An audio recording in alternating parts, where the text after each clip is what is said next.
여러분 안녕하십니까? 10월 23일 목요일 KBS 아메리카 뉴스입니다. 일본 에어백 제조사죠. 다카다사에서 제작한 에어백을 장착한 차량들에서 에어백이 정상 작동하지 않거나 에어백이 퍼지면서 금속 파편이 튀어 다치는 사례가 잇따르고 있습니다. 미국 교통당국이 이례적으로 서둘러 수리를 받으라고 권고했습니다. 워싱턴 김성진 특파원입니다.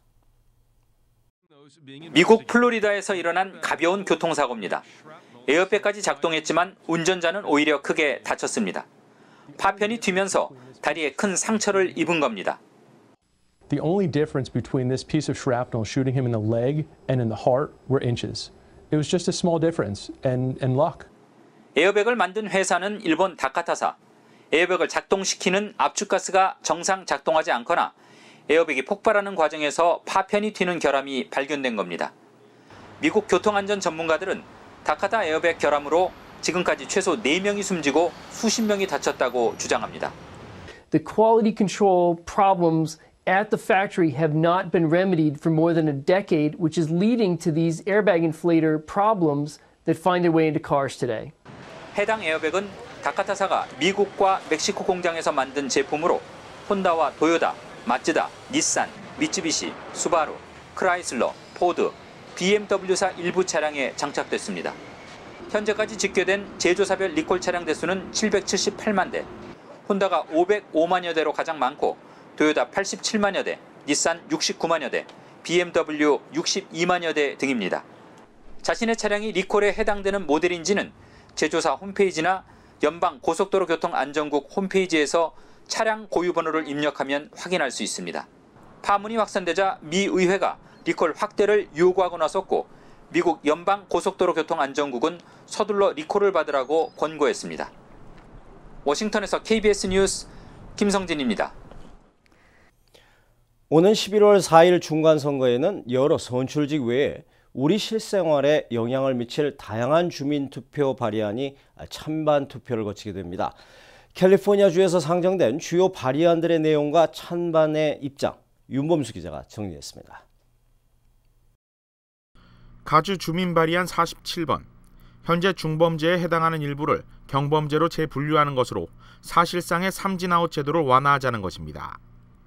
포화 상태에 이른 캘리포니아의 재소자 수를 줄이고 이를 통해 절감한 예산은 범죄 예방과 교육, 피해자 상담 치료 등의 서비스로 돌아가게 됩니다. 폭력 수반하는 범죄는 계속 중범죄로 유지되고요. 일부 비폭력 중범죄가 경범죄로 바뀌게 됩니다. 도둑 또는 수표 바운스 또는 위조 이런 것이 피해 금액이 950불 이하일 경우에 경범죄로 바꾸는 내용을 담고 있습니다. 발의안 45는 급속한 의료보험료의 인상을 막기 위한 것입니다. 통과될 경우 보험회사들이 캘리포니아 보험국장의 허가를 받아야만 보험료를 인상할 수 있게 됩니다. 현재 발의안 47번과 45번은 통과될 가능성이 매우 높습니다. 한인 비영리 커뮤니티 단체인 민족학교도 두 발의안을 공식적으로 지지하고 있습니다. 관심 가는 각 지역 시 발의안들도 있습니다. 특히 한인들이 많이 사는 오렌지 카운티 애나하임은 현재의 단일 선거구에서 지역 선거구제로 바꾸고 시의원석도 현재의 4석에서 6석으로 늘리는 안을 투표에 붙입니다. 발의안을 통해서 한인, 아시안, 라티노 유권자들이 더 큰 영향을 행사할 수 있고 그리고 시의원의 수가 늘어나고 그래서 이 주민 발의안 L과 M이 이 발의안 이 내용을 담고 있습니다. 그래서 이 주민 발의안에 찬성을 추천드리고 있습니다. 나머지 가주 발의안들은 찬반이 엇갈리고 있습니다. 주민 발의안 1번은 75억 달러의 공채를 발행해 수자원의 저장과 이동 시스템을 구축하는 것입니다. 캘리포니아의 심각한 가뭄에 대한 장기 대책이라는 주장과 비용 낭비라는 주장이 맞서고 있습니다.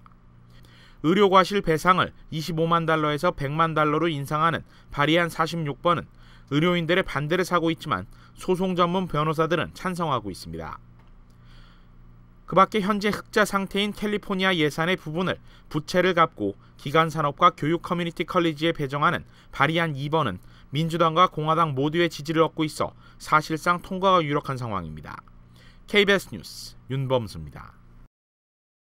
어제 캐나다 국회 의사당에 난입해 총격을 난사했던 사건은 캐나다인의 단독 범행으로 결론났습니다. 하지만 범인이 최근 이슬람으로 개종한 것으로 드러나면서 서방 국가 내부에 이른바 자생적인 테러리스트에 대한 우려가 커지고 있습니다. 캐나다에서 박에스터 특파원입니다. 국회의사당 앞 전쟁 기념탑 앞 대로로 차가 접근합니다. 차에서 내린 범인은 총기를 휘두르며 국회의사당 앞으로 뛰어가 정부 차량으로 갈아탄 뒤 의사당 본 건물에 접근합니다. 경찰들이 쫓기 시작했지만 범인 비보는 의사당 입구를 뚫고 하퍼 총리가 있던 회의장 앞까지 들어갔습니다. 경비병 1명을 숨지게 한 이 사건은 캐나다 국적인 비보의 단독 범행으로 잠정 결론 지어졌습니다. There's no evidence at this stage for us to know that. Obviously, there's an investigation going on, and we hope to learn more in the coming days. 캐나다 당국은 누군가 비보를 도와줬는지를 조사 중입니다. 또 CNN 등은 미국 내 정보 관리 등을 인용해 비보가 유스프자이 등 최소한 2명의 캐나다 내부 지하디스트들과 소셜미디어 등으로 연계돼 있었다고 보도했습니다. 캐나다 이슬람 인구는 지난 2001년 58만 명에서 현재 111만 명, 인구의 3.2%로 23년 만에 2배로 늘었습니다. But we're sort of shocked by this kind of incident. In Canada, we haven't been touched in this way from potentially a terrorist act for many decades. 이번 테러에 숨진 경비병 시릴로는 군인 학교를 졸업하고 정식 군인이 되기 위한 과정에 있었습니다. 자생적 테러리스트의 증가로 IS와의 전쟁에 참여하는 광범위한 서방 국가 어떤 곳도 안전하지 않다는 사실을 이번 사건은 일깨워주고 있습니다. 캐나다 해밀턴에서 KBS 뉴스 박예스터입니다.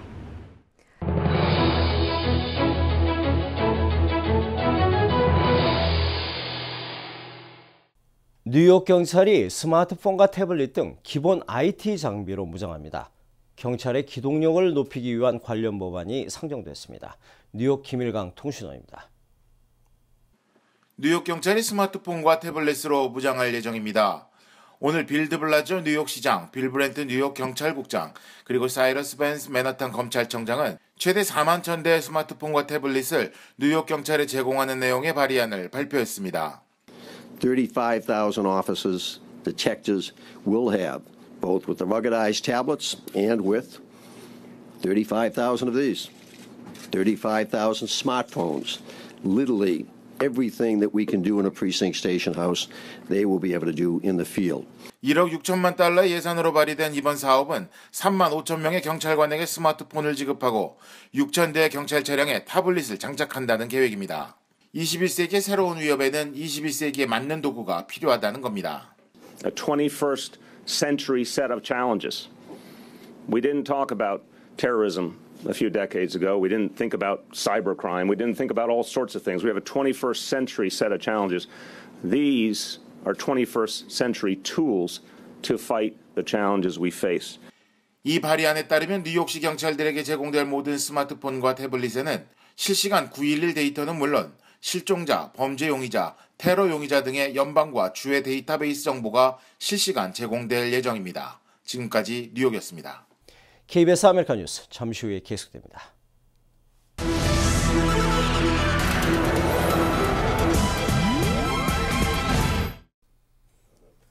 한미 양국이 전시작전권의 한국군 이양을 연기하기로 최종 확정했습니다. 한국군이 북한의 핵과 미사일 위협 등에 대비할 수 있는 여건을 갖출 때까지 전환을 미루기로 하고 2020년대 중반에 재결정하기로 했습니다. 워싱턴 이강덕 특파원입니다. 한미양국 국방장관은 전시작전권 전환을 다시 연기하기로 하는 내용의 양해각서를 체결했습니다. 이에 따라 내년 12월 1일에 한국군이 전시작전권을 넘겨받기로 했던 한미양국 합의는 최종 무효화됐습니다. 한미양국은 이번에는 한국군의 전시작전권을 한국군이 넘겨받는 시기를 특정하지 않고 조건이 갖춰지는 대로 정했습니다. 한미 두 나라는 전작권 전환의 조건으로 우선 한미 연합방위를 주도할 수 있는 한국군의 핵심 군사 능력이 구비돼야 한다는 점을 적시했습니다. 이와 함께 국지 도발과 전면전 발발 시 초기 단계에서 북한 핵과 미사일에 맞설 한국군의 대응 능력도 구비돼야 한다고 합의했습니다. 한미양국은 한국군이 북한에 대응할 능력을 갖추는 시기를 2020년대 중반으로 잡고 이 시점에서 전작권 전환의 구체적 시기를 다시 결정하기로 했습니다. 한미양국은 전작권 연기 관련 합의사항을 담은 양해각서와 부속문서는 공개하지 않기로 했다고 밝혔습니다. 워싱턴에서 KBS 뉴스 이강덕입니다. 이번 SCM에서 한미양국은 또 미 2사단의 210 화력 여단과 한미연합사령부 본부를 현재의 위치에 잔류시키기로 합의했습니다. 이어서 박석호 기자입니다. 유사시 북한의 장사정포를 무력화시키는 임무를 수행하는 주한미군 2사단 210 화력여단입니다. 다연장 로켓과 전술 지대지 미사일 에이테킴스를 운용합니다. 이 부대가 지금의 위치인 동두천 캠프 케이스에 계속 잔류한다는데 한미 양국 국방장관이 합의했습니다. 평택 기지로 이전하면 유사시 대응이 늦어져 북한군의 전쟁 의지를 초기에 꺾을 수 없다는 이유에서입니다. 다만 동두천에 있는 다른 미군 기지인 캠프 호비와 캠프 모바일은 물론 의정부에 있는 미 2사단 본부 등은 예정대로 2016년까지 평택으로 내려갑니다. 한미 양국은 이와 함께 한미 연합사령부 본부의 용산 잔류에도 합의했습니다. 2004년에 이미 남아있기로 결정된 미 대사관과 드래곤 힐 호텔, 헬기장 등에 이어 메인 포스트 지역 연합사 본청 등이 추가로 남게 됐습니다. 국방부 관계자는 현재 용산에 있는 미군 기지 면적의 10% 정도를 계속 미군이 사용할 것으로 예상했습니다. 이에 따라 용산과 동두천 등 미군 기지 활용 계획을 세워놓았던 지자체의 반발이 예상됩니다. KBS 뉴스 박석호입니다.